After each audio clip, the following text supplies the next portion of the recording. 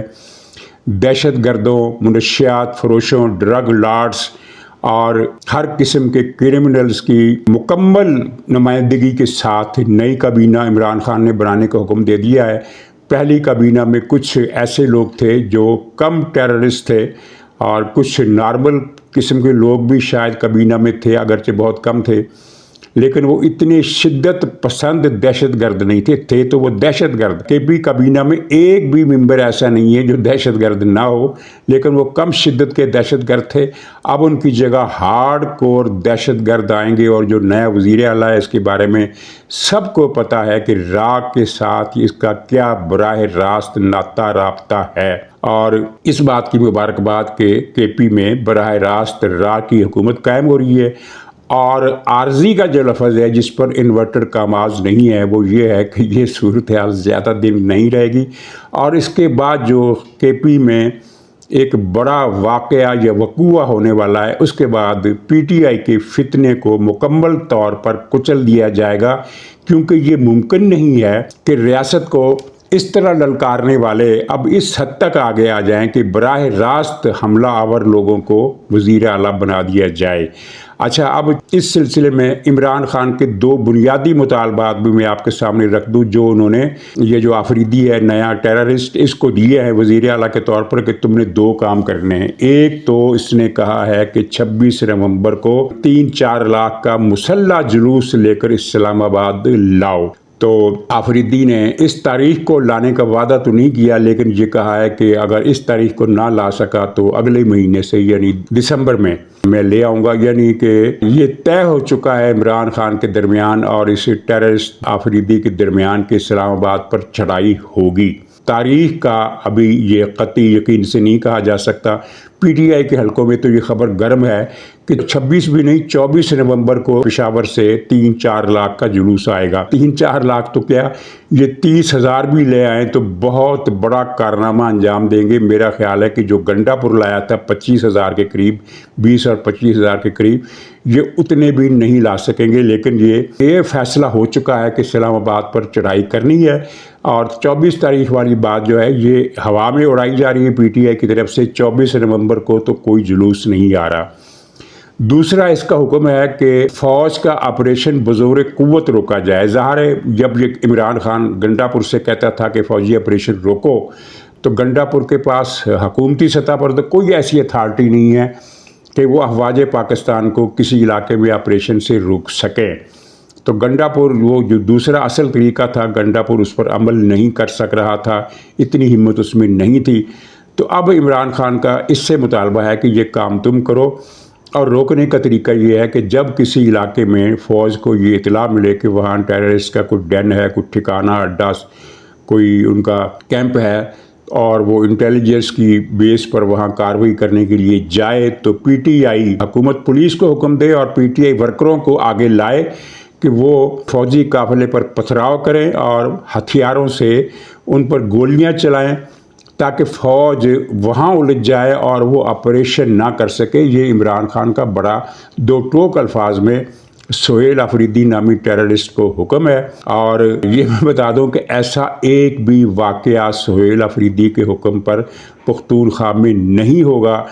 کہ عوام چاہے وہ پی ٹی آئی کے حامی ہوں چاہے پی ٹی آئی کے خلاف ہوں وہ فوج پر فائرنگ کرے یا فوج پر پتھراؤ کرے، نہیں ہو سکتا۔ یہ عمران خان کے دماغ کی خرابی کا جو مرض ہے اس کے نقطہ عروج پر پہنچ جانے کی علامت ہے کہ اسے یہ لگ رہا ہے کہ اس کے حکم پر کے پی کے عوام فوج کے قافلوں کو روکیں گے، ان پر پتھراؤ کریں گے، ان پر گولیاں چلائیں گے۔ یہ ممکن نہیں ہے۔ لیکن اس حکم کے بعد جس کی پوری تفصیل اداروں کو مل چکی ہے، کے پی میں پی ٹی آئی کی حکومت کا قائم رہنا ممکن نہیں ہے۔ بن تو جائے گی سہیل آفریدی کی حکومت، بن سکتی ہے، بن جائے گی، کوئی رکاوٹ آ جائے مجھے علم نہیں ہے،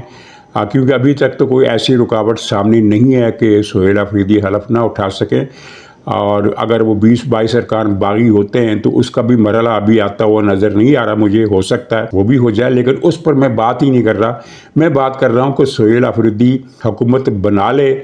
حکومت کچھ دن چلا بھی لے، لیکن اس کو موقع نہیں دیا جائے گا، اس لیے کہ ان کے جو عزائم ہیں جن کا یہ اظہار واضح طور پر کر چکے ہیں وہ کھلم کھلا پاکستان پر حملے کے مترادف ہیں، تو ممکن نہیں ہے کہ ایسی حکومت کو موقع دیا جائے اور یہ سوچ کر نظر انداز کر دیا جائے کہ بھئی یہ ایسی باتیں کر رہے ہیں، انہوں نے کرنا کچھ نہیں ہے، کر نہیں سکیں گے، لیکن کرنے کا ارادہ ان کا پکا ہے۔ آفریدی کی تقریریں بہت سارے یوٹیوب پر جو پروگرام آ رہے ہیں ان میں وہ دکھائی جا رہی ہیں، سنائی جا رہی ہیں کہ کیا کیا یہ بکواس کرتا رہا ہے پاکستان کے خلاف، پنجابیوں کے خلاف اور فوج کے خلاف۔ تو میں وہ بکواس نہیں دکھا رہا، اس ناپاک آدمی کی تقریر، اس کی بکواس جو ہے میں وہ اپنے پروگرام میں شامل نہیں کرنا چاہتا۔ آپ نے اگر سننا ہے تو دوسرے چینلز پر جا کر یا ٹویٹر پر جا کر آپ سن سکتے ہیں کہ اس نے کیا کیا بکواس کی ہے۔ بہرحال پی ٹی آئی اب اپنے حتمی انجام کی طرف بڑھ رہی ہے، یعنی اس نے وہ دولتی رسید کر دی ہے، آخری دولتی جو اسے نہیں کرنی چاہیے تھی۔ جس طرح یہ لشٹم پشٹم ایک پارٹی چل رہی تھی، چلتی رہتی، لیکن اب اس نے یہ دروازہ بند کر دیا ہے۔ ناظرین، کل رات لاہور میں اچانک ٹی ایل پی، جسے کالعدم پارٹی کہا جا چکا ہے، اس کے باوجود وہ الیکشن کمیشن میں رجسٹرڈ بھی ہے، اس کے دہشت گردوں نے اعلان کیا کہ ہم اسلام آباد جائیں گے اور امریکی سفارت خانے یعنی ریڈ زون کے اندر جا کر دھرنا دیں گے۔ یہ کچھ چھوٹی بات نہیں تھی، یہ ایک بہت بڑے فساد کی منصوبہ بندی کے بعد ہی یہ کام کیا گیا۔ اس فساد کی منصوبہ بندی کے پیچھے کون ہے، وہی ابصار عالم والی بات میں دہراؤں گا کہ منجی تھلے ڈانگ پھیرنے کی ضرورت ہے، تو یہ ابصار عالم صاحب نے کہا ہے، میں نے نہیں کہا۔ تو خیر، اب انہوں نے یہ لاہور سے جب یہ لانگ مارچ لے کر چلنے کا ارادہ کیا تو حکومت نے رکاوٹیں ڈال دی، وہاں کنٹینر کھڑے کر دیے، دوسری رکاوٹیں سڑکیں بند کر دیں، جس کی وجہ سے یہ لوگ مشتعل ہوئے اور وہ جو مولوی خادم کی مسجد ہے اس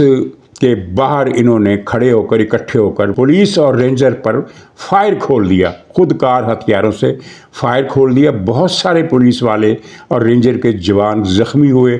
اس موقع پر فائرنگ کا تبادلہ ہوا، جس کی نتیجے میں ان کے بھی کچھ لوگ زخمی ہوئے، اور میں آپ کو یہ بتا دوں کہ پولیس کے زخمیوں کی تعداد زیادہ ہے، ان کے کچھ 30 یا 32 کے قریب کارکن زخمی ہوئے۔ پولیس کے خاص طور پر زخمیوں کی تعداد جو ہے وہ زیادہ ہے،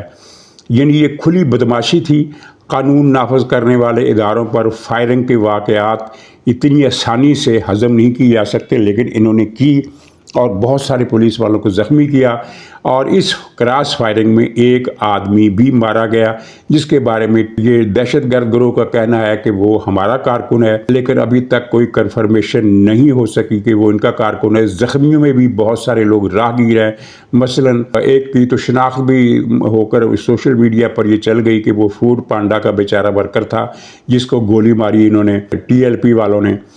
تو ٹی ایل پی والے کون ہیں بھائی؟ یہ وہ لوگ ہیں، اب میں یہ عرض کروں کہ اسٹیبلشمنٹ نے جو بلا بھی پاکستان کے سر پر ڈالی، جو بلا بھی پیدا کی، اس سے پھر پیچھا چھڑانا مشکل ہو گیا، چاہے وہ ایم کیو ایم ہو، چاہے وہ عمران خان ہو، چاہے وہ ٹی ٹی پی ہو، ٹی ٹی پی انہوں نے بنائی، آپ کے علم میں ہے، اور چاہے کوئی اور پارٹی ہو، لشکر جنگوی ہو، سپاہ محمد ہو، سنی تحریک ہو، کوئی جتنی بھی پارٹیاں انہوں نے بنائی اپنی سیاست کے لیے، وہ سب پاکستان کے لیے مصیبت بن گئی۔ وقت اپنے وقت پر پھر تبھی عمر پوری کر کے ان میں سے کئی انجام کو پہنچ گئی، جیسا کہ لشکر جنگوی، لشکر محمد اور سنی تحریک اب کوئی افیکٹو قسم کے کردار نہیں رہے، لیکن ایک وقت میں ان لوگوں نے ہزاروں افراد کا قتل عام کیا۔ انہیں میں ایم کیو ایم بھی تھی، وہ بھی اپنے انجام کو پہنچ گئی۔ تو اب دو فتنے ان کے باقی ہیں پیدا کیے ہوئے، ایک پی ٹی آئی اگرچہ وہ پہلے سے کمزور ہے، اور دوسری یہ ٹی ایل پی اگرچہ یہ بھی پہلے سے بہت زیادہ کمزور ہے، اتنی طاقت ان کے اندر نہیں رہی، لیکن فتنہ تو یہ ہے۔ اور ان کو اتارا گیا تھا دراصل عمران خان کو لانے کے لیے، یہ پارٹی فیض اور باجوہ نے بنائی تھی تاکہ ان کا خیال تھا کہ جو مذہبی قسم کے لوگ ہیں جو نواز شریف کو ووٹ دیتے ہیں، وہ نواز شریف کو ووٹ نہ دیں، ان کو دیں۔ اور پھر اس کے بعد ان کو ٹرینڈ کیا گیا، ان کو ہتھیار دیے گئے، اور یہ مولوی لوگوں میں سے کچھ ایسے ہوتے ہیں جو آپ جانتے ہیں کہ میں نے نوٹ وکھا میرا موڈ بنے، تو یہ اس طرح کے مولوی لوگ انہوں نے بنائے، اور ان کو کہا گیا کہ آپ قتل عام کریں، کچھ بھی آپ سے نہیں کہا جائے گا۔ اچانک سے یہ پارٹی نمودار ہوئی، یوٹیوب پر نمودار ہوئی،